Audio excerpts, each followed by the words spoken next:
নমস্কার বন্ধুরা, আজ আমি বানাবো ডিম পাউরুটি দিয়ে 5 মিনিটে একটা রেসিপিটি বানানোর জন্য দুটো ডিম নিয়ে নিয়েছি।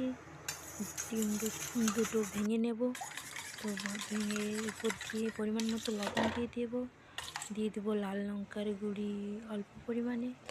তো রেসিপিটি বানানোর জন্য একটা মিডিয়াম সাইজের পেঁয়াজ কুচি নিয়ে নিয়েছি দুটো কাঁচা লঙ্কার কুচি, নিয়ে নিয়েছি অল্প পরিমাণে ধনেপাতা কুচি। তো রেসিপিটি বানানোর জন্য দুটো আন্ডা যেহেতু, তার জন্য আমি 4টে পাউরুটি নিয়েছি।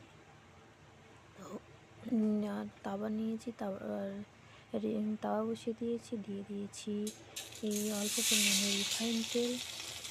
পাউরুটিটা ডিমে ভালো করে ডুবিয়ে নিয়ে তাওয়াতে দিয়ে দিয়েছি। উপর দিয়ে দেব পেঁয়াজ কুচি, কাঁচা লঙ্কার কুচি, দিয়ে দেব ধনেপাতা কুচি।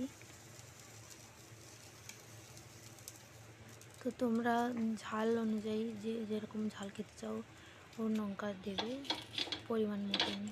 তো আমি দুদিক দিয়ে লাল করে ভেজে নেব। একটু লাল হয়ে গেছে, আর একটু আমি পাল্টিয়ে হালকা করে দাবিয়ে নেব, যাতে পেঁয়াজ কাঁচা লঙ্কাটা ঝরে পড়ে না যায়, চিপকে যায়।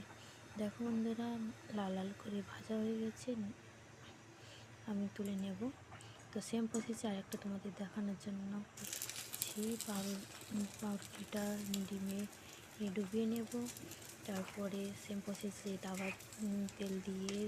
তাওয়াতে দিয়ে দেবো পাউরুটিটা, আর পেঁয়াজ কুচি উপর দিয়ে দেবো কাঁচা লঙ্কার কুচি, দিয়ে দেবো ধনেপাতা কুচি।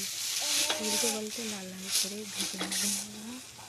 আমার লাল লাল করে ভাজা হয়ে গেছে, আমি উঠিয়ে নেব প্লেটটা। দেখো কেমন লাল লাল হয়ে গেছে। এইভাবে তোমরাও বাড়িতে সকালের নাস্তায় কিংবা সন্ধ্যের নাস্তায় বানিয়ে ফেলো। তো আমার ভিডিওটা কেমন লেগেছে, যদি ভালো লাগে লাইক, কমেন্ট, শেয়ার, সাবস্ক্রাইব করতে ভুলো না। ধন্যবাদ।